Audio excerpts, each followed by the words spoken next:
లోకాసు వార్త 2వ అధ్యాయం 8వ వచనం నుంచి మరొకసారి చదవడానికి ప్రయత్నం చేద్దాం. ఆ దేశంలో కొందరు గొర్రెల కాపర్లు పొలంలో ఉండి రాత్రివేళ తమ మందను కాచుకొని చుండగా ప్రభు దూత వారి యొద్దకు వచ్చి నిలిచెను. ప్రభు మహిమ వారి చుట్టూ ప్రకాశించినందున వారు చాలా భయపడ్డారు, మిక్కిలి భయపడ్డారు. అయితే ఆ దూత, భయపడకండి, ఇదిగో ప్రజలందరికీ కలగబో మహా సంతోషకరమైన శుభవర్తమానము నేను మీకు తెలియచేస్తున్నాను.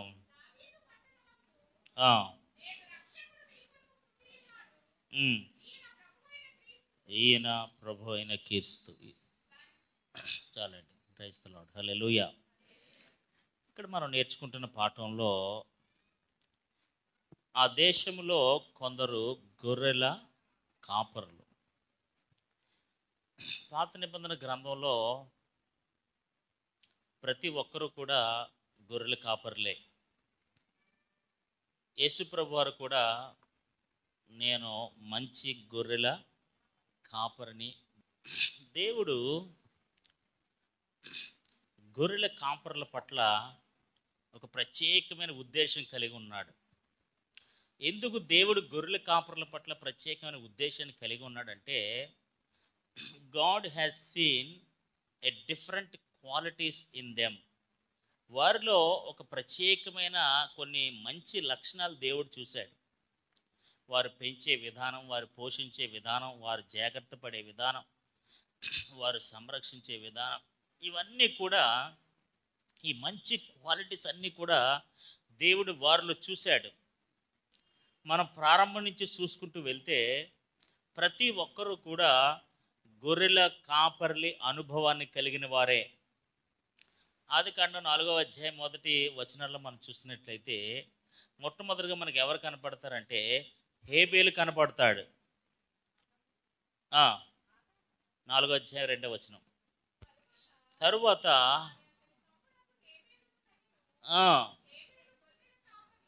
హేబేలు ఎవరంటే గొర్రెల కాపరి. ఎవరంటే అతను గొర్రెల కాపరి, అంటే గొర్రెలను కాచే ఒక మంద కాపరి. ఎవరో హేబేలు. అతడు చేసిన అర్పణ దేవుడికి నచ్చింది. కయ్యేను చేసిన అర్పణ దేవుడికి నచ్చలేదు, కానీ హేబేలు చేసిన అర్పణ నచ్చింది. ఎందుకంటే ఈ గొర్రెల కాపర్లు చాలా మంచి స్వాభావిక లక్షణాలు కలిగి ఉంటారు. బలర్పించే విధానంలో కానీ, వారు చేసే కార్యక్రమాల్లో కానీ, లేదా వారు పెంచి పోషించే విధానంలో కానీ వారు చాలా ప్రత్యేకమైన శ్రద్ధ కలిగిన వారుగా ఉంటారు. వారి మందను కాయటంలో కానీ, వారిని జాగ్రత్త పట్ల, మేబీ వాళ్ళకి ఎడ్యుకేషన్ లేకపోవచ్చు, వాళ్ళకి చాలా ఎటువంటి గుర్తింపు లేకపోవచ్చు, వాళ్ళకి వారి మీద ఎవరి మీద వాటికి శ్రద్ధ ఉండకపోవచ్చు, వాళ్ళని ఎవరు పట్టించుకోకపోవచ్చు, కానీ వాళ్ళకి చెప్పిన పని మాత్రం చాలా గొప్పగా చేస్తారు. ఆ మంద విషయంలో కానీ, ఆ మందను పెంచి పోషించడం విషయంలో కానీ, ఆ మందని కాచి కాపాడడం విషయంలో కానీ వారు కలిగిన బాధ్యతను చాలా నమ్మకంగా చేస్తారు. అందుకనే నమ్మకస్తులైన వారికే మొట్టమొదటి బాధ్యతలు అప్పగించబడతాయి. నమ్మకస్తులను దేవుని దగ్గర నుంచి ముద్ర పొందుకున్న వారికి మాత్రమే ఆ బాధ్యతలు అప్పగించబడతాయి. మేబీ ఆ లోకంలో చాలామంది జ్ఞానవంతులు ఉండొచ్చు, గొప్పవాళ్ళు ఉండొచ్చు, శక్తిమంతులు ఉండొచ్చు, కానీ వాళ్ళు ఎవరికి దేవుడు ఇష్టం లేదు. ఆమేన్, హల్లెలూయా. మీరు ఎప్పుడైనా గుర్తుపెట్టుకోండి, దేవుడికి కావాల్సింది బలహీనులే. దేవుడికి కావాల్సింది ఎవరండి? జ్ఞానము లేని వాళ్ళే. దేవుడికి కావాల్సింది ఎవరో తెలుసా? డబ్బు లేని వాళ్ళే. దేవుడికి కావాల్సింది ఎవరికో తెలుసా? ఏమీ చేతకాని వాడికి దేవుడు కావాలి. ఈ గొర్రెల కాపర్లు ఎలాంటి వాళ్ళు అంటే, ఏదైనా ఒక పని వాళ్ళకి అప్పగిస్తే వాళ్ళు చాలా నమ్మకంగా చేస్తారు. They are very faithful in their work. కాబట్టి దేవుడు మీరు బైబిల్ మొదటి నుంచి మీరు చూసుకున్నట్లయితే అబ్రహాము గొర్రెలు కాచేవాడు. అబ్రహాము కూడా గొర్రెల కాపరే. అందుకనే అబ్రహాము యొక్క గొర్రెల కాపర్లకి లోతు యొక్క గొర్రెల కాపర్లకి ఏమొచ్చింది? గొడవ వచ్చింది. అంటే వాళ్ళు కూడా గొర్రెలు కాసేవాళ్ళే. అంటే ఈ జనరేషన్ అంతా కూడా ప్రారంభ దినాల్లో భక్తులైన వారందరూ కూడా అబ్రహాము కానీ, యాకోబు కానీ, యేసేపు కానీ వీళ్ళందరూ కూడా గొర్రెలు కాసే అనుభవం కలిగిన వాళ్ళు. వీళ్ళందరూ కూడా దేవుడు నిజంగా ఆ పని వాళ్ళకు అప్పగించాడు. ఆమేన్, హల్లెలూయా. వాళ్ళు ఆ పని చేసుకుంటూ కూడా ఎంతో నమ్మకంగా రాహేల్ని ఎప్పుడు కలుసుకున్నాడండి యాకోబు? గొర్రెలు కాస్తున్నప్పుడే కలుసుకున్నాడు. అవునా కదా? రాహేల్ని యాకోబు ఎప్పుడు కలుసుకున్నాడు? ఈ గొర్రెలు కాసేటప్పుడే కలుసుకున్నాడు. గొర్రెలు కాసుకున్నప్పుడు ఏదో అవసరం వచ్చి కలుసుకున్నాడు. అప్పుడు అతడు కూడా వాళ్ళ మామగారు యొక్క మందను కాయడానికి ఇష్టపడ్డాడు. అతడు కూడా ఒక గొర్రెల కాపరిగానే ఉన్నాడు యాకోబు. మీకు అర్థమవుతుందా? గొర్రెలు కాచిన వారందరినీ దేవుడు వాడుకున్నాడు. హల్లెలూయా. అబ్రహాం దేవుడు వాడుకున్నాడు, యాకోబుని దేవుడు వాడుకున్నాడు, యేసేపుని దేవుడు వాడుకున్నాడు. ఆమేన్, హల్లెలూయా. వీళ్ళందరినీ కూడా దేవుడు వాడుకున్నాడు. ఎందుకంటే వాళ్ళ యొక్క బాధ్యతలను బట్టి దేవుడు వాళ్ళని వాడుకున్నాడు. యాకోబు నిజంగా అతడు మోసగాడే, మేబీ అతను మోసం చేసిన పరిస్థితులు అయినప్పటికీ కూడా దేవుడు అతడు దీవించడం గల కారణం ఏంటో తెలుసా? అందుకని అంటాడు లాభంతో, నేను నీ మంద కాయటం విషయంలో ఎక్కడ కూడా నేనేమి తప్పుగా చేయలేదు. నీ మందను మేపడం విషయంలో చాలా నమ్మకంగా మేపాను. నువ్వు అప్పగించిన పని నేను చాలా నమ్మకంగా చేశాను.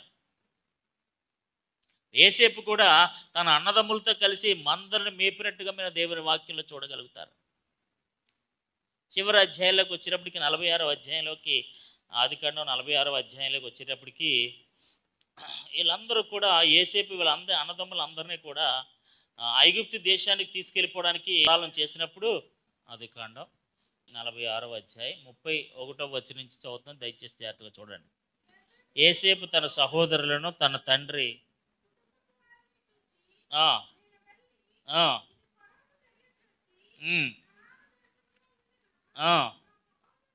నా సహోదరులను నా యొద్దకు వచ్చిరి, ఈ మనుషులు పశువులు గలవారు. వాళ్ళందరూ ఎవరో? గొర్రెల కాపరులు. ఓకే, యాకోబు వాళ్ళ వంశంలో ఉన్న వాళ్ళందరూ కూడా ఎవరండి? వాళ్ళందరూ గొర్రెల కాపరులు.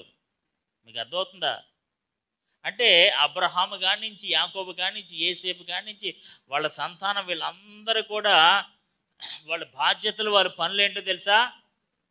ఎవరు వాళ్ళందరూ? గొర్రెల కాపరులు. ఆమేన్. సో ఇక్కడ మనం నేర్చుకోవాల్సిన పాఠం ఏంటంటే, ఇక్కడ యేసేపు చెప్తున్న విధానం ఏంటంటే, నేను ఫరో దగ్గరికి వెళ్ళి చెప్తాను, చదవండి. వారు తమ గొర్రెల పశువులు తమను కలను తీసుకుని వచ్చిరని అతనితో చెప్పుడను. జాగ్రత్తగా వినండి. గొర్రెల కాపరి అయిన ప్రతివాడు కూడా ఐగుప్తీయులకు హేయుడు గనుక,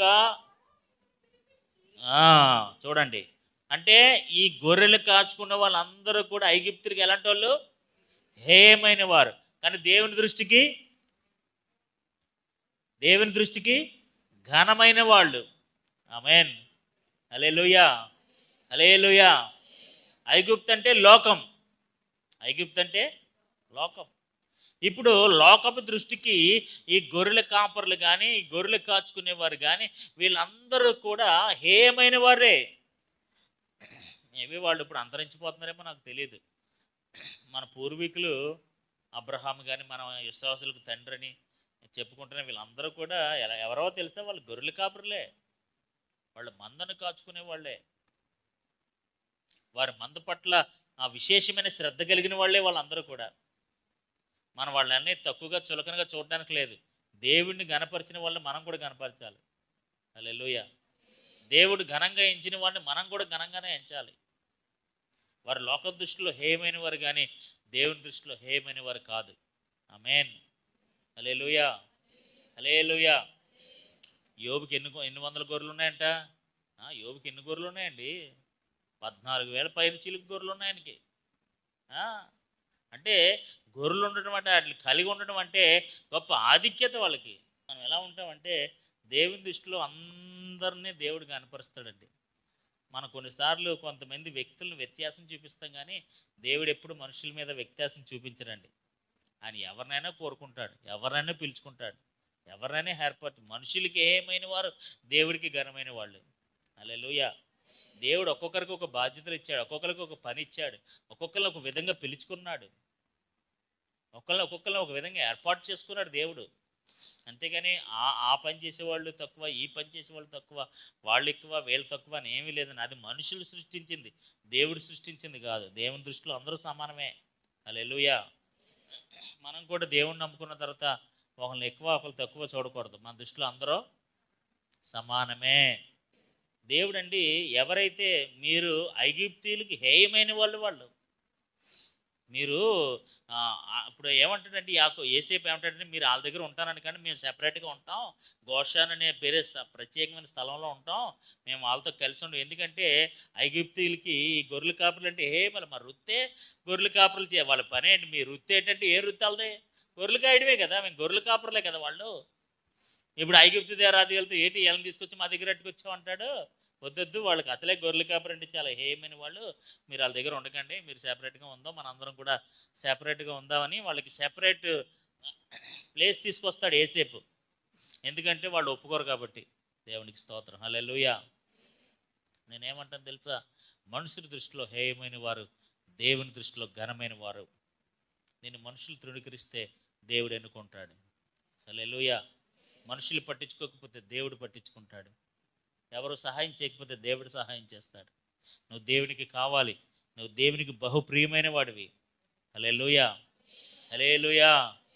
దేవుడిని పనిని చూడు, దేవుడిని మనసును చూస్తాడు.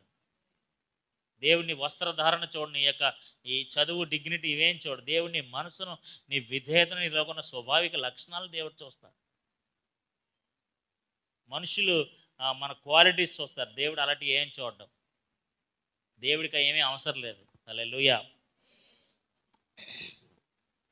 మోషే నిర్గమకాండం 3వ అధ్యాయం, నిర్గమకాండం 3వ అధ్యాయం మొదటి నుంచి చదువుతున్నాం.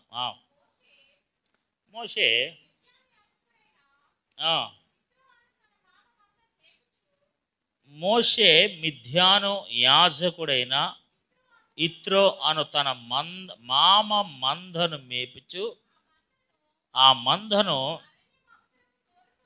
అరణ్యపు అవతలకు తోలుకొని దేవుని పర్వతమైన హోరేబునకు వచ్చెను. ఆమేన్. హల్లెలూయా. హోరేబు అనగా సియో అనగా ఒకటే. ఆమేన్. హల్లెలూయా. ఇక్కడ మనం జ్ఞాపకం చేసుకోవాల్సిన విషయం ఏంటంటే, మోషే మొదటి 40 సంవత్సరాలు కూడా ఐగుప్తు యొక్క విద్యాభ్యాసాలు, ప్రావీణ్యము ఇవన్నీ పొందినప్పటికీ కూడా దేవుడు అతనికి ఎలాంటి పని కూడా అప్పగించలేదు.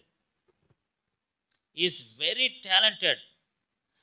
ఈ సకల విద్యలో, సకల జ్ఞానంలో, ప్రావీణ్యములు ఇవన్నిటిలో కూడా మోషే చాలా ప్రావీణ్యతను సంతరించుకున్నవాడు. కానీ దేవుడు ఎలాంటి బాధ్యతలు అతనికి అప్పగించలేదు. కానీ ఎప్పుడైతే 40 సంవత్సరాల పాటు మిద్యాను దేశంలో, అరణ్యములో, మిద్యాను దేశంలో తన మామయ్యని ఇత్రో యొక్క మందను కాయిచున్నాడు.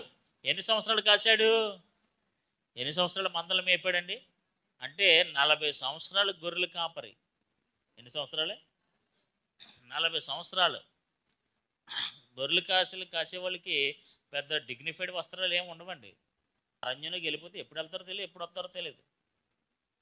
మీకు అర్థమవుతుందా? వాళ్ళు ఎప్పుడు వస్తారో తెలియదు, ఎప్పుడు ఇస్తారో తెలియదు, ఏం చేస్తారో తెలియదు. ఇవేమీ కూడా ఏమి ఉండవు. కానీ వారు చేసే పనిలో మాత్రం చాలా నమ్మకంగా ఉంటారు. హల్లెలూయా. వారికి అప్పగించబడిన బాధ్యతలో చాలా నమ్మకంగా ఉంటారు. మోషే తన మామ యొక్క మందను కాయిచుండగా, ఇప్పుడంటే తన మామగారి గొర్రెలకు అతడు ఏమయ్యాడు? కాపరి అయ్యాడు. అతన్ని కాస్తున్నాడు. మేబీ దేవుడు దావీదు యొక్క దేన స్థితిని, లేకపోతే ఒక ట్రైనింగ్ పీరియడ్ లాంటిది అనమాట. దేవుడు ఒక ఘనమైన కార్యం కొరకు అతన్ని ఎంచుకోవడానికి, ఒక ఘనమైన కార్యమును అతడు స్వీకరించడానికి, ఒక ఘనమైన బాధ్యతలోనికి దేవుడు నడిపించడానికి మేబీ దేవుడు మొదటి 40 సంవత్సరాలు కూడా మోషేకి ఈ మందను కాచే అనుభవాన్ని నేర్పిస్తున్నాడు. అక్కడ ఈ గొర్రెలను ఎలా కాయాలి, ఈ మందను ఎలా సంరక్షించాలి, వాటిని ఎలా పోషించాలి, వాటికి ఎలా ఆహారం పెట్టాలి. ఈ గొర్రెల కాపరులు అది మందను కాచేవాళ్ళు చూడండి, వాళ్ళు ఏమి ఒక 400 మంది అక్కడ ఏమి ఉండరు, ఎవరో తనాలు వెళ్ళిపోతూ ఉంటారంటే అరణ్యంలో ఎక్కడెక్కడో ఉంటారు. వాళ్ళు ఒంటరితనం అలవాటు అయిపోద్ది, వారికి ఉన్న పరిస్థితుల కష్టాలు, అయితే ఒంటరి జీవితం, ఇలాంటివి ఎన్నో పరిస్థితులు ఉంటాయి వాళ్ళకి. కానీ ఆ మందను సంరక్షించిన విషయంలో వాళ్ళు చాలా బలంగా ఉంటారు. దేవునికి స్తోత్రం. హల్లెలూయా, హల్లెలూయా. ఇక్కడ మనం జ్ఞాపకం చేసుకోవాల్సిన విషయం ఏంటంటే, ఎప్పుడైతే మోషే మందను కాస్తున్నప్పుడు, మందను కాచే అనుభవంలో ఉన్నప్పుడు, ఆ గొర్రెలు కాచే అనుభవాన్ని అతడు కలిగి ఉన్నప్పుడు దేవుడు అతన్ని పిలుచుకున్నాడు. హల్లెలూయా. ప్రావీణ్యంగా ఉన్నప్పుడు పిలవలేదు, బలం ఉన్నప్పుడు పిలవలేదు, జ్ఞానం ఉన్నప్పుడు పిలవలేదు. సుమారు అతడు వయసు 80 సంవత్సరాలు. 80 సంవత్సరాల వయసులో అతడు గొర్రెలను కాస్తున్నప్పుడు దేవుడు అతన్ని పిలిచి, మోషే నీకు ఇంకా మంచి బాధ్యతను అప్పగించబోతున్నాను. హల్లెలూయా, హల్లెలూయా. నిన్ను ఒక నాయకుడిని చేయబోతున్నాను. ఇశ్రాయేలు ప్రజలకు ఒక బలమైన ఒక గొప్ప నాయకుడు కావాలి. ప్రభా, నేనేమో గొర్రెలు కాచుకునేవాడిని, నోటి మాంద్యము కలిగిన వాడిని. గొర్రెల కాపర్లకి ఎవరికైనా మంచి ఉన్నతమైన నాయకత్వ బాధ్యతలు అప్పగించమంటే అప్పగిస్తారండి? సోఫిస్టికేటెడ్ జాబ్ ఇమ్మంటే మీరు ఇస్తారండి? ఏమి ఇవ్వరండి.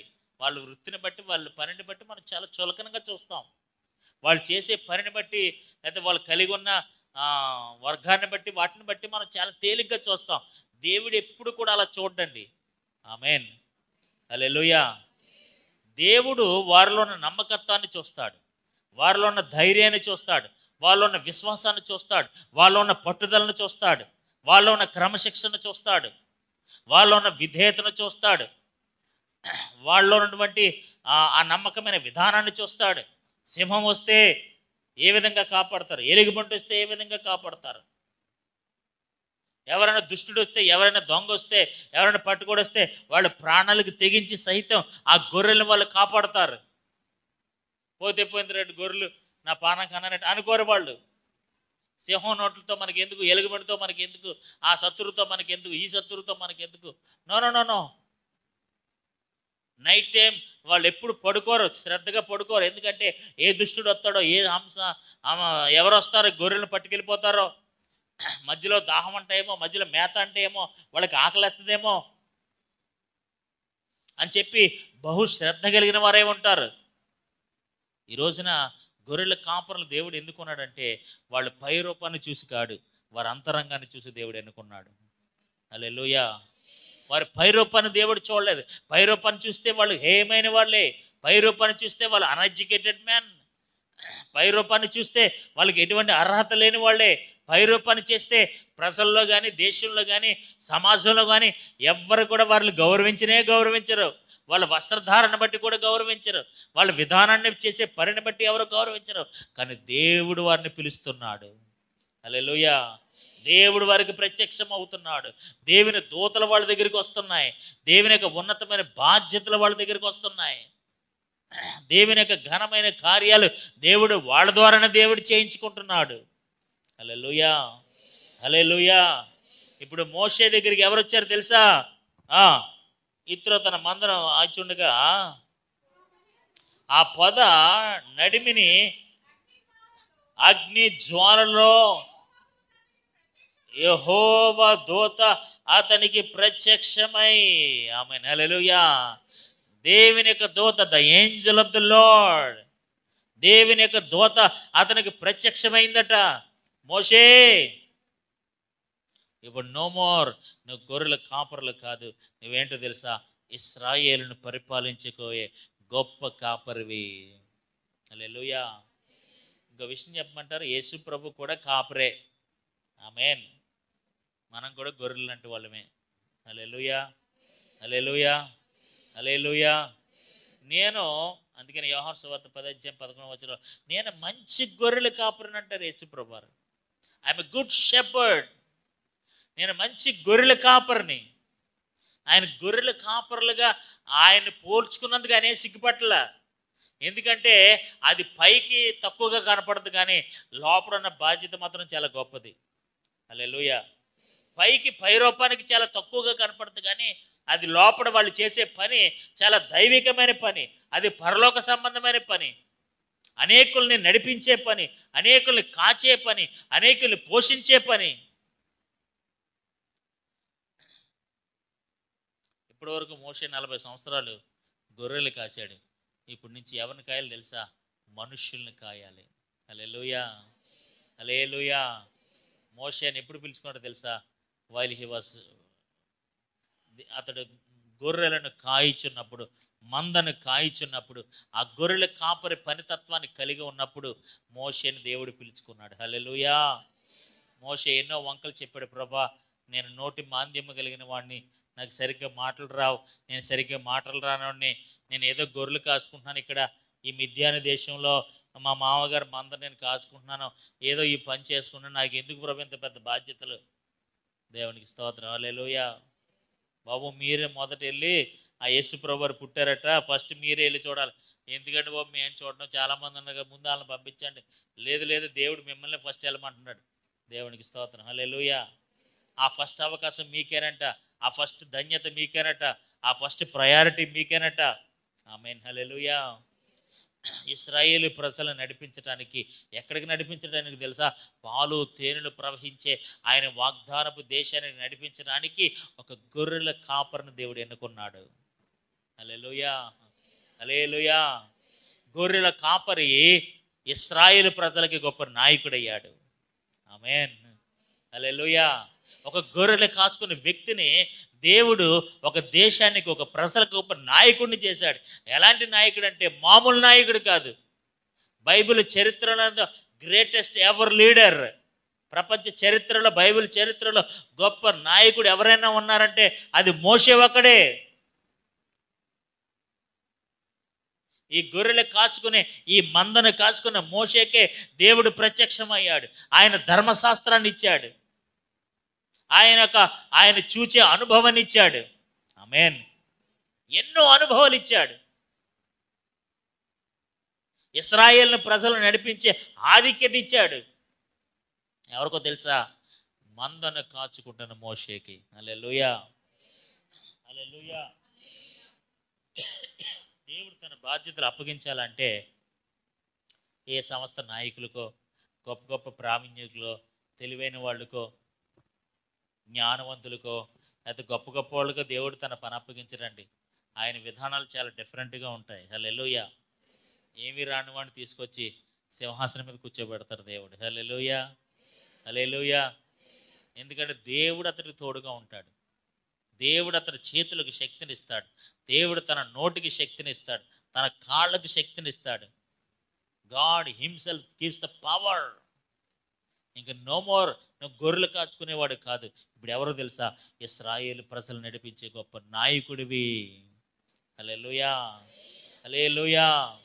ఈ రోజున చాలాసార్లు మనం మోషేని గురించి ఆలోచన చేస్తూ ఉంటే మోషే గొప్ప నాయకుడే, కానీ ఆ నాయకత్వానికి ముందు అతడు గొర్రెలను కాచుకునేవాడు, మందను కాచేవాడు, ఆ మంద కాచే అనుభవం కలిగిన వాడు, ఆ గొర్రెలను సంరక్షించే అనుభవం కలిగినాడు. ఒకరోజు కాచాడు, 2 రోజులు కాదు. ఎన్ని సంవత్సరాలు?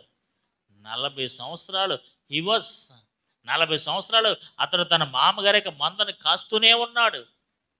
దేవుడు అతడికి ప్రత్యక్షమయ్యేంత వరకు కూడా, దేవుడు తన జీవితంలో తన చిత్తాన్ని, తన కార్యాన్ని నెరవేర్చేంత వరకు కూడా తనకి ఇవ్వబడిన పనిలో అలా నమ్మకస్తుడిగానే ఉన్నాడు.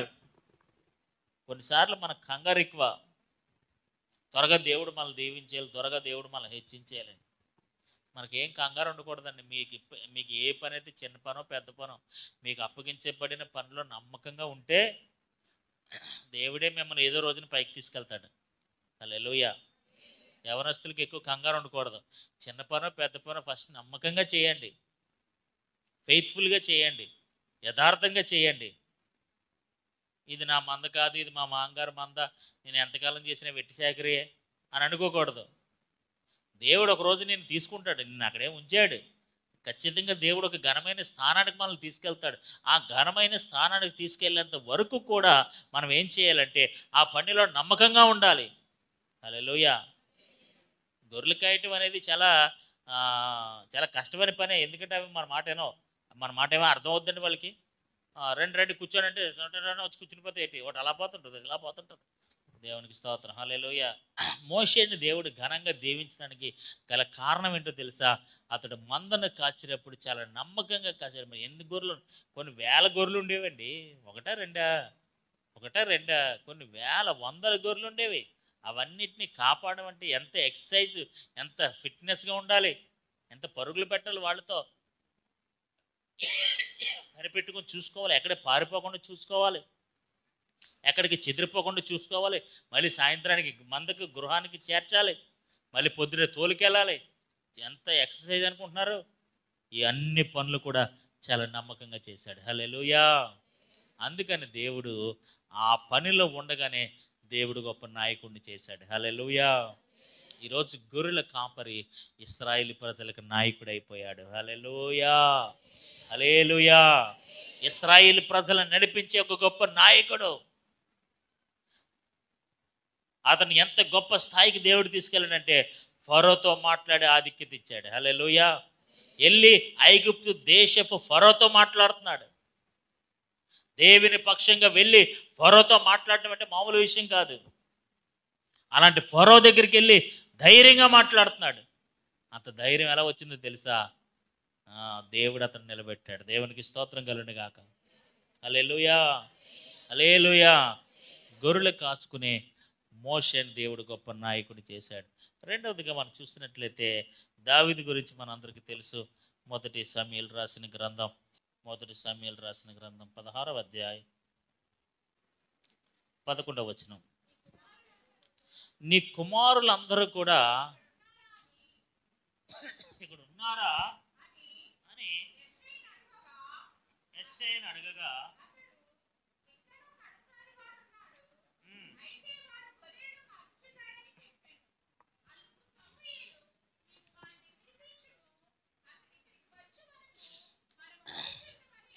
నీ కుమారులందరూ ఇక్కడ ఉన్నారా అని యెషయాను అడగగా, అతడు ఇంకనూ కడసారి వాడు అక్కడ ఉన్నాడు, అయితే వాడు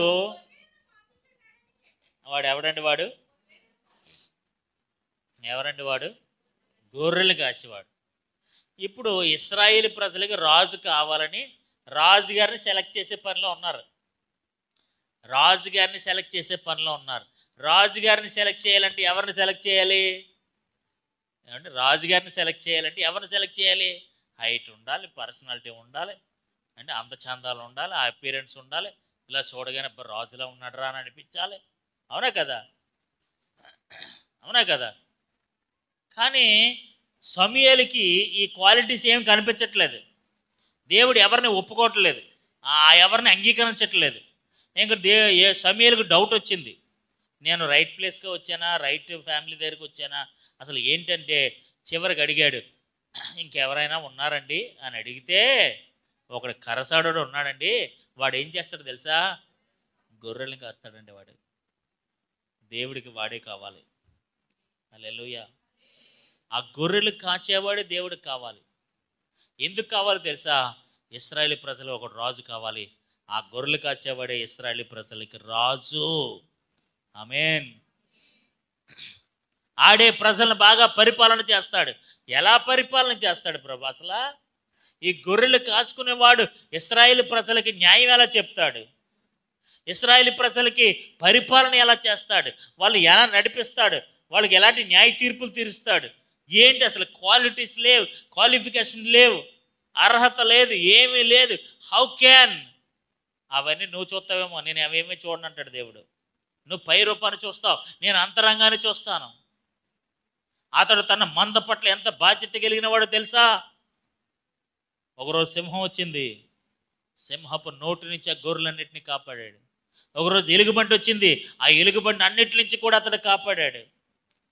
తన లైఫ్ను రిస్క్ చేసి తన మందను కాపాడటం విషయంలో చాలా నమ్మకమైన వాడితడు. తన బాధ్యత పట్ల విశేషమైన నమ్మకం కలిగిన వాడు. పక్కనే చూడండి 17వ అధ్యాయం 20వ వచనంలో, దావీదు ఉదయమే లేచి ఒక కాపరికి గొర్రెలను అప్పగించి ఆ వస్తువులను తీసుకుని యెషై తనకిచ్చిన ఆజ్ఞ చొప్పున ప్రయాణమై పోయెను. ఆమేన్, హల్లెలూయా. ఇప్పుడు యెషై ఒక బాధ్యత అప్పగించాడు. ఆ పని మీద ప్రయాణమే వెళ్ళాలి. వెళ్ళేటప్పుడు ఏం చేశాడు తెలుసా? అలా ఇష్టం వచ్చినట్టు వెళ్ళిపోలేదు. ఏం చేశాడు? ఉదయమును లేచి ఒక కాపరికి తన గొర్రెలను అప్పగించి ఏం చేశాడండి? ఇష్టం వచ్చినట్టు వదిలేసి వెళ్ళిపోయాడా అండి? ఇష్టం వచ్చినట్టు వదిలేసి వెళ్ళిపోయాడా? బాధ్యత రహితంగా ఉన్నాడండి. చాలామంది చాలా బాధ్యత రహితంగా ఉంటారు. కానీ దావీదు ఎలాంటి వాడు తెలుసా? చాలా బాధ్యత కలిగిన వాడు. ఒకరోజు తన తండ్రి ఒక పని చెప్తే ఆ పని నిమిత్తం వెళ్ళాల్సి వస్తే ఉదయమే లేచి ఒక కాపరికి అన్నిటిని కూడా ఏం చేశాడండి? అప్పగించాడండి. ఒరే బాబు, ఈ రోజుకి నీవు ఈ బాధ్యత చూడు, ఇది టేక్ ఏ రెస్పాన్సిబిలిటీ. నేను మళ్ళీ మా నాన్నగారు చిన్న పని చెప్పారు, ఆ పని చూసుకుని నేను మళ్ళీ వచ్చేస్తాను. అప్పటి వరకు నా యొక్క మందను, నా గొర్రెలను నువ్వు జాగ్రత్తగా కాచి సంరక్షించు. దేవునికి స్తోత్రం. హల్లెలూయా, హల్లెలూయా. మన వారం నేను ఒక మాట చెప్పాను, ఏంటో తెలుసా? దేవుని నిర్ణయాలు ఎప్పుడు తప్పు కావు. ఆమేన్. God decisions never fails. దేవుడి ఎన్నిక తప్పు కాదు. దేవుడు ఒక వ్యక్తిని ఎన్నుకుంటే ఈజ్ 100% రైట్. అతడు ఎడ్డోడా, నడ్డోడా, మెడ్డోడా, కొడ్డోడా ఎవరన్నది అనవసరం. ఇఫ్ గాడ్ డిసైడ్స్, దేవుడు ఎన్నుకుంటే ఈజ్ రైట్. మేబీ అందరూ దాన్ని వ్యతిరేకించవచ్చు. గొర్రెలు కాచుకునేవాడిని రాజుగా మీరు ఎలా సెలెక్ట్ చేస్తారు సార్ అని అందరూ ఆయన క్వశ్చన్ చేయొచ్చు. కానీ దేవుడు, నాకు ఆ గొర్రెల కాపరే కావాలి, ఆ గొర్రెలు కాచుకునేవాడే కావాలి, నాకు అతడే కావాలి, అతని మీద నువ్వు అభిషేకం ఉంచాలి, అతని మీద నువ్వు వెళ్ళిన అభిషేకం కార్యక్రమాలు చేయి. ఎవరికి అర్థం కాదు, అన్నదమ్ములకి అర్థం కాదు, తల్లిదండ్రులకు అర్థం కాదు, వెళ్ళిన వాడికి అర్థం కాదు, ఎవ్వడికి అర్థం కాదు. కానీ దేవుడు ఒక గొర్రెల కాపరిని ప్రజలను పరిపాలించే నాయకుడిని చేస్తాడు. ఒక గొర్రెల కాపరిని ఇశ్రాయేలును పరిపాలించడానికి ఒక రాజుగా చేస్తాడు. హల్లెలూయా, హల్లెలూయా, హల్లెలూయా. దేవుని దృష్టిలో, మనుషుల దృష్టిలో హేయమైన వారు అన్నదమ్ములు అందరూ కూడా. ఉదాహరణకి ఫర్ ఎగ్జాంపుల్ యెషై కుటుంబం లాంటి కుటుంబమే మన కుటుంబం అనుకోండి ఫర్ ఎగ్జాంపుల్ యెషై కుటుంబం లాంటిదే మన కుటుంబం లేకపోతే నా కుటుంబం అనుకోండి. ఇప్పుడు అన్నదమ్ములందరూ కూడా గవర్నమెంట్ ఉద్యోగాలు చేస్తున్నారు. ఒకడేమో మిలిటరీలో ఉన్నాడు, ఒకడేమో అక్కడ ఉన్నాడు, మంచి పర్సన్ అందరూ ఉన్నారు. లాస్ట్లో ఒకడు గొర్రెలు కాచుకుని కూడా అక్కడ ఉన్నాడు. వాళ్ళందరికీ ఎలాంటి గౌరవం ఉంటుంది? ఈడికి ఎలాంటి గౌరవం ఉంటుంది చెప్పండి, జనరల్గా చెప్పండి. వీళ్ళందరూ కూడా మంచి పొజిషన్లో ఉన్నారు, మంచి రాజుగారికి ఉన్న క్వాలిటీస్ ఉన్నారు, మిలిటరీలో ఉన్నారు, సైన్యంలో ఉన్నారు, యుద్ధ ప్రావీణ్యం తెలుసు వాళ్ళందరికీ ఎలాంటి రెస్పెక్ట్ ఉంటుంది? గొర్రెలు కాసుకునే వాడికి ఎలాంటి రెస్పెక్ట్ ఉంటుంది?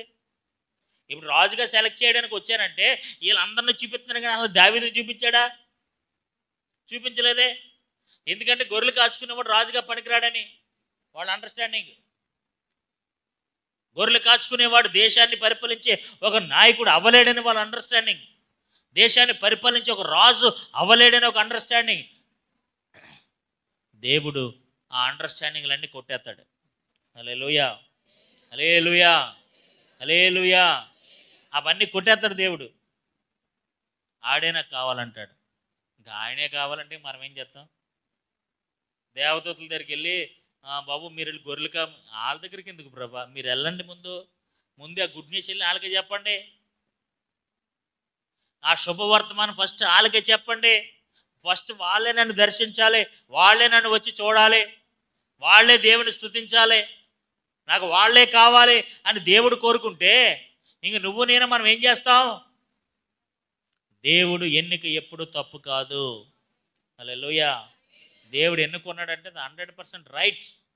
దేవుడు ఎన్నుకున్నాడంటే అతని పట్ల ఎంతో ఘనమైన కార్యం దేవుడు చేయాలనుకున్నాడు అంతే. హల్లెలూయా. ఇంకోటి తెలుసా, మోషే కవనెంట్, మోషే నిబంధన అని ఉంటుంది, దావీదు నిబంధన అని ఉంటుందండి.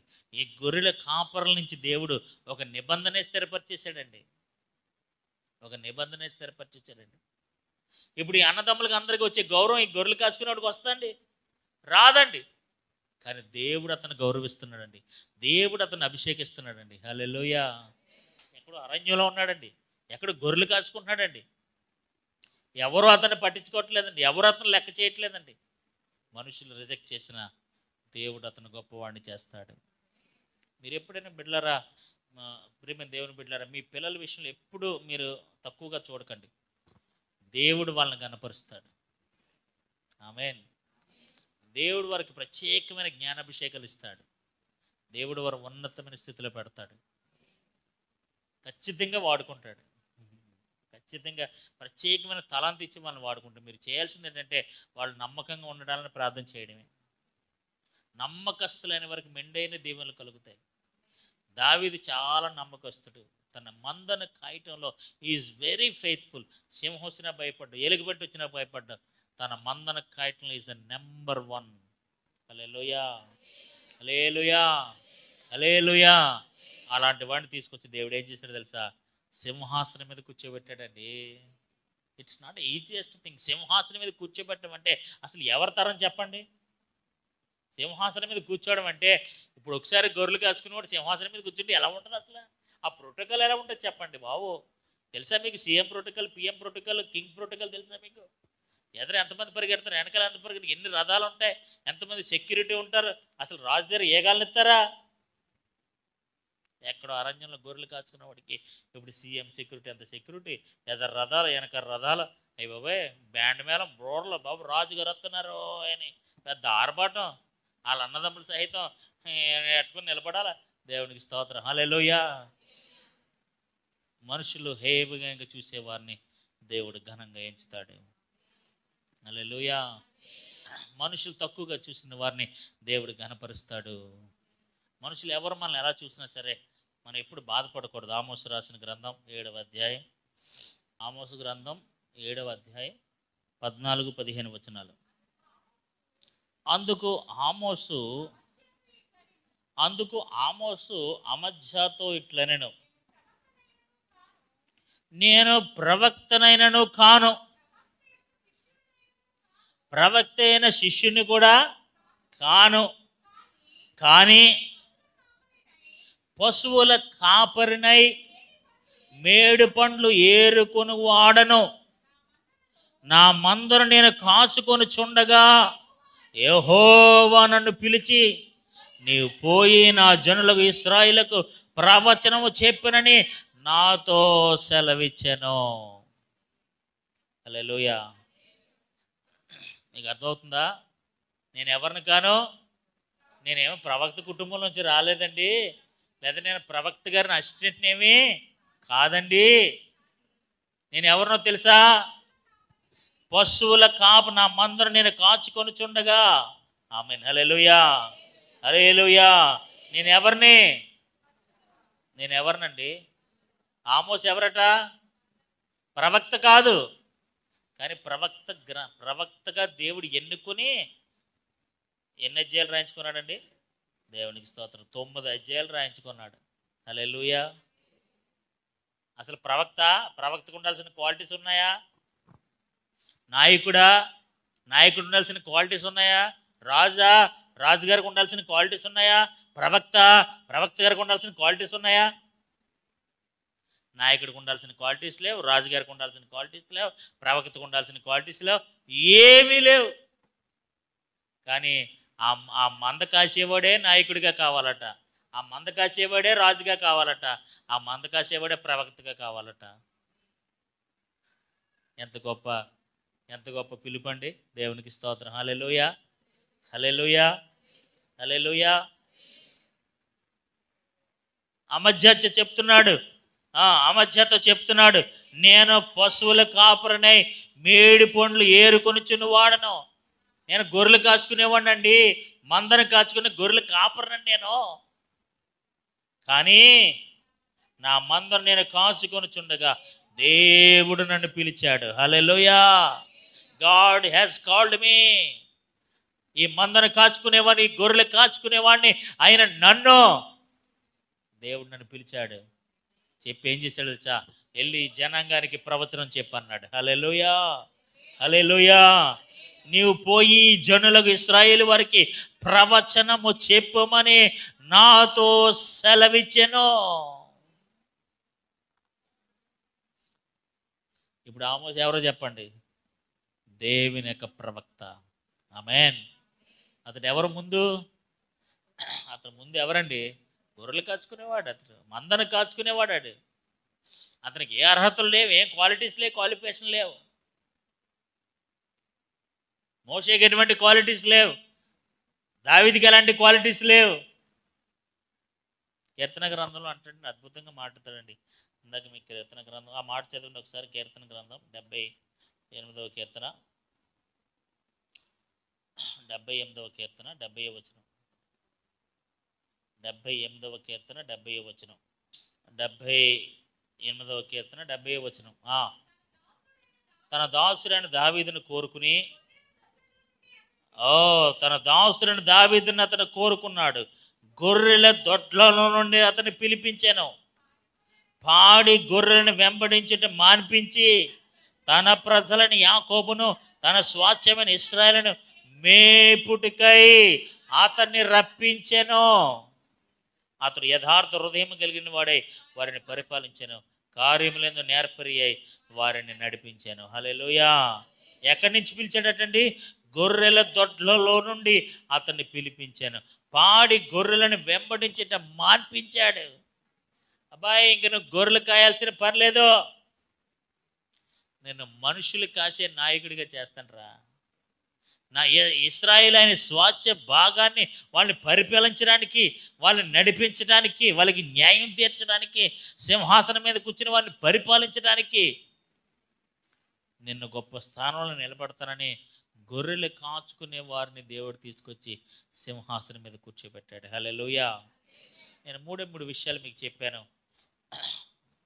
గొర్రెలు కాచుకుంటున్న మోషేని దేవుడు ఇశ్రాయేలు ప్రజలకు నాయకుడిని చేశాడు.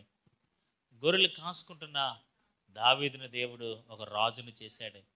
మందను కాచుకుంటున్న గొర్రెల కాపరిని తీసుకొచ్చి ఆమోస్ని దేవుడు ఏం చేసేది తెలుసా? ఈ బికెమ్ ఎ ప్రాఫెట్. ప్రాఫెట్ అంటే ఎంత గౌరవం తెలుసండి? ప్రవక్త వస్తుంటే ఎంత భయపడతారో తెలుసండి ప్రజలు? పాత నిబంధన గ్రంథంలో ప్రవక్త అంటే మామూలు విషయం కాదండి. Prophet is God servant. దేవుని వర్తమానాన్ని మోసుకొచ్చేవాడు వాడు. అందుకని ఎవరైనా ప్రవక్త గారు వస్తుంటే ప్రజలు భయపడి అడిగేవారట, అయ్యా మీరు శాంతంగా వచ్చుచున్నారా, సమాధానంగా వస్తున్నారా, లేదా కోపంగా వస్తున్నారా? ఎందుకంటే వాళ్ళు బ్రింగ్స్ గాడ్స్ మెసేజ్. దేవుడి దగ్గర నుంచి వర్తమానం తీసుకొస్తారు వాళ్ళు. They are very powerful candidate. గొర్రెలు కాచుకునే వారిని దేవుడు ఒక ప్రవక్తగా దేవుడు వాడుకుంటున్నాడు. హల్లెలూయా, హల్లెలూయా. ఈరోజు మన వర్తమానంలో దేవుడు మనకు అందించిన మాట ఏంటో తెలుసా? మనం ఎవరం అనేది కాదు, దేవుడి ఎన్నిక గొప్పది, దేవుని ఏర్పాటు గొప్పది, దేవుని యొక్క పిలుపు గొప్పది, దేవుడిచ్చిన పని గొప్పది, దేవుడిచ్చిన బాధ్యత గొప్పది. నువ్వు ఎవరన్నది పక్కన పెట్టు. నీ స్థాయి ఏంటి, నీ పరిస్థితి ఏంటి, నీ క్వాలిటీస్ ఏంటి, నీ అర్హతలు ఏంటి, నీ విద్యార్హతలు ఏంటి, ఇవేమి దేవుడు చూడ్డు. లోకంలో ఉన్నవాని జ్ఞానులను సిగ్గుపరచడానికి దేవుడు వెర్రివారిని దేవుడు ఎన్నుకుంటాడట. వాళ్ళందరినీ సిగ్గుపరచడానికి వీళ్ళందరినీ ఎన్నుకుంటాడట. మీరు ప్రవక్త గారు ఎలాగయ్యారు? మీరు ప్రవక్త జీనియాలజీలోంచి వచ్చారా? మీ కుటుంబంలోంచి ఎవరైనా ప్రవర్తన ఉన్నారా? నువ్వు ప్రవక్త శిష్యులు ఎవరి దగ్గరైనా నువ్వేమైనా ట్రైనింగ్ అయ్యారా? లేదండి, మేము ఎక్కడ ట్రైనింగ్ అవ్వలేదు. నేను గొర్రెలు కాచుకునేవాడిని అండి. ఇలా మేడిపోట్లు ఏరుకుంటూ గొర్రెలు కాచుకుంటే దేవుడు నన్ను పిలిచి ఇదిగో ఈ జైలుకి వెళ్ళి ప్రవచనం చెప్పన్నాడండి. దాన్ని నా బికెమ్ ప్రాఫెట్. హల్లెలూయా. ఇంక నేను ప్రవక్తన అయిపోయాను. దేవునికి స్తోత్రం. ఎవరు నన్ను ప్రవక్తం చేయలేదు, దేవుడే నన్ను పిలిచి ఈ పని అప్పగించాడు. నేను గొర్రెలు కాచుకునే మందను కాచుకునేవాడిని. అలాంటి దేవుడు నన్ను ఒక నాయకుడిని చేశాడు. అలాంటిది నన్ను ఒక దేవుడు ఒక రాజుని చేశాడు. అలాంటి దేవుడు నన్ను ఒక ప్రవక్తని చేశాడు. హల్లెలూయా, హల్లెలూయా. వీళ్ళందరూ దేవుడు ఎన్నుకున్న నాయకులు, దేవుడు ఎన్నుకున్న రాజు, దేవుడు ఎన్నుకున్న ప్రవక్తలు. వాళ్ళందరూ ఏం పని చేసుకునేవారు తెలుసా? గొర్రెలు కాచుకునే వాళ్ళు. They are very normal people. గొర్రెలు కాచుకునే వాళ్ళు అంటే సూటు బూటు వేసుకునే వాళ్ళు కాదండి. గొర్రెలు కాచుకునే వాళ్ళు అంటే పెద్ద ఇంటర్నేషనల్ స్కూల్లో చదివిన వాళ్ళు కాదండి. గొర్రెలు కాచుకునే వాళ్ళు అంటే ఆ, ఆ, చాలా అనర్గళంగా ఇంగ్లీష్ మాట్లాడే వాళ్ళు కాదండి. గొర్రెలు కాచుకునే వాళ్ళు అంటే చాలా సామాన్యమైన ప్రజలండి వాళ్ళు. కానీ దేవుని యొక్క వర్తమానం వాళ్ళని దేవుడు ఎన్నుకున్నాడండి. హల్లెలూయా. దేవుడు వాళ్ళని ఏర్పాటు చేసుకున్నాడండి. They are first worshippers. దేవుని యొక్క జననాన్ని ఫస్ట్ చూసింది వాళ్ళే. యేసుప్రభు ఒక ఆయన జన్మించాడని ఫస్ట్ వర్తమానం వాళ్ళకే వెళ్ళింది. వాళ్ళే ఫస్ట్ యేసుప్రభుని చూశారు. వాళ్ళే ఆ వర్తమానాన్ని అందరికీ ప్రకటించారు. వాళ్ళే దేవుని స్తుతించారు. హల్లెలూయా. ఎంత గొప్ప ఆధిక్యత, ఎంత గొప్ప ఆధిక్యత. ఈరోజు దేవుని బిడ్డలారా, మనం ఎవరం అన్నది కాదు, దేవుడు మనం ఎన్నుకుని గొప్పవారిని చేశాడు. ఈరోజు ఆయన కుమారులు చేశాడు, ఆయన కుమార్తెలు చేశాడు, ఆయన సేవకుల్ని చేశాడు. హల్లెలూయా. హల్లెలూయా. ఎవరికి లేనటువంటి గొప్ప ఆధిక్యత దేవుడు మనకిచ్చాడు. ఎవరికి లేనటువంటి గొప్ప అర్హత దేవుడు మనకిచ్చాడు. ఎవరికి లేనటువంటి గొప్ప భాగ్యం మనకిచ్చాడు. మన బ్యాక్గ్రౌండ్ ఏంటి? మన బ్యాక్గ్రౌండ్ నథింగ్. మనకేమీ లేదు, చెప్పుకోవడానికి ఏమీ లేదు, చేయడానికి ఏమీ లేదు, చూసుకోవడానికి ఏమీ లేదు, ఏమీ లేదు. కానీ దేవుడు మనకి ఉన్నతమైన స్థానం ఇచ్చాడు. హల్లెలూయా. దావీదుని ఒకవేళ మోషేని అడిగితే మీరు ఎలా నాయకుడు అయ్యారండి, ఈ నాయకుడు అవడానికి మీరు ఏ కాలేజీ ఏ యూనివర్సిటీలో చదివారండి? నేను ఏ యూనివర్సిటీలో చదవలేదండి, నేను అరణ్యంలో మందను కాసుకుంటే దేవుడు పిలిచి పని అప్పగించాడండి. రాజుగారు మీరు అసలు ఏ రాజు ఎక్కడ, మీ రాజవంశం ఏంటండి, మీ జీనియాలజీ ఏంటండి, ఏ రాజవంశం నుంచి వచ్చారండి వీళ్ళు, మీ రాజుల తాతలు రాజులందరూ రాజులా? కాదండి, మేము గొర్రెలు కాసుకుంటే దేవుడు వచ్చి ఈ సింహాసనం మీద కూర్చోమన్నాడండి. మీరు ప్రవక్త ఏ ప్రవక్త అండి? మీరు ప్రవక్త దగ్గర ఎవరైనా శిష్యులుగా పనిచేశారా మీరు? లేదండి, నేను గొర్రెలు కాసుకుంటే దేవుడు వచ్చి ఈ ప్రజలకు వెళ్ళి ప్రవక్తను చెప్పమన్నాడండి. దేవుడే నన్ను ప్రవక్తగా చేశాడండి. What a wonderful blessing. ఎంత గొప్ప ఆశీర్వాదం ఉండేది. దేవుడి ఎన్నిక ఎప్పుడు తప్పు కాదు. Is always right. నేను అంటాను, ఈజ్ ఎలక్షన్ ఇస్ రైట్. ఆయన ఎన్నుకునే విధానం ఎప్పుడు తప్పు కాదు. ఆయన ఎప్పుడు కూడా ఏ వ్యక్తిని ఎన్నుకున్నా సరే ఆ ఎన్నిక 100% కరెక్ట్. అది మనుషులకు అర్థం కాదు, మనుషులు పై రూపానికి అంతు చెక్కదు. అయ్యో ఈడేటండి బాబు, నోట్లోంటి మాట సరిగ్గా రావట్లేదు, ఫరో దగ్గరికి వెళ్ళి ఏం మాట్లాడతాడండి? లేదు లేదు, నేను మాట్లాడతాను కదా, నువ్వు వెళ్ళు. దేవునికి స్తోత్రం. హల్లెలూయా. హల్లెలూయా. ఈరోజు దేవుని బిడ్డలారా, దేవుడు నీ పట్ల నా పట్ల ఒక ప్రత్యేకమైన ఉద్దేశం కలిగి ఉన్నాడు. అందుకే దేవుడు మనం ఎన్నుకున్నాడు, అందుకే మంచి అవకాశం ఇచ్చాడు. హల్లెలూయా. నిజంగా దేవుడు మనకి ఇచ్చిన ఈ స్థానం, ఈ గౌరవం, ఈ ఆధిక్యత మన గొప్పతనం కాదండి, దేవుడు మనం పిలిచి ఇచ్చిందండి ఇది. హల్లెలూయా. This opportunity is not ours. మన గొప్పతనం వల్ల వచ్చింది కాదండి. తృణీకరించబడిన వాళ్ళు తీసుకొచ్చి సింహాసనం మీద కూర్చోబెడతాడండి దేవుడు. ఎవరు లెక్క చేయకపోతే వాళ్ళని తీసుకొచ్చి లెక్క చేసే స్థితిలో పెడతాడండి వాళ్ళని. ఎందుకంటే దేవుని ప్రణాళికలు అంత ఉన్నతంగా ఉంటాయి. హల్లెలూయా. మనం దేవుని ప్రణాళికలో ఉన్నాం. దేవుని బిడ్డలారా, మీరు ఎప్పుడు కూడా మేము హేయమైన వారు, ఎవరో మనల్ని పట్టించుకోరు, ఎవరో మనల్ని మనుషులు పట్టించుకోరు, ఎవరో మమ్మల్ని ఏం చేయరని ఎప్పుడు అనుకోకండి. మీరు దేవుని దృష్టిలో ఘనమైన వారు. దేవుడు మిమ్మల్ని ఎన్నుకున్నాడు. దేవుడు ఆయన సన్నిధిలో కూర్చునే అవకాశం ఇచ్చాడు. ఆయన గ్రంథాన్ని చదివే అవకాశం ఇచ్చాడు. ఆయన రక్షణ ఇచ్చాడు. ఆయన రాజ్యం ఇవ్వబోతున్నాడు. అంతకు మించిన ఆశీర్వాదాలు ఏమున్నాయి? హల్లెలూయా. ఎంత గొప్పవి భాగ్యం ఇచ్చిన దేవునికి మనం ఎప్పుడు దేవునికి స్తుతులు చెల్లిస్తూనే ఉండాలి. హల్లెలూయా. హల్లెలూయా. దేవుడు సామాన్యులైన వారిని, తృణీకరించబడిన వారిని, ఎన్నిక లేని వారిని దేవుడు ఎన్నుకుని గొప్ప స్థానాన్ని ఇచ్చే దేవుడు. అట్టి స్థానం, అట్టి ఆధిక్యత దేవుడు మనందరి జీవితాలు అనుగ్రహించును గాక.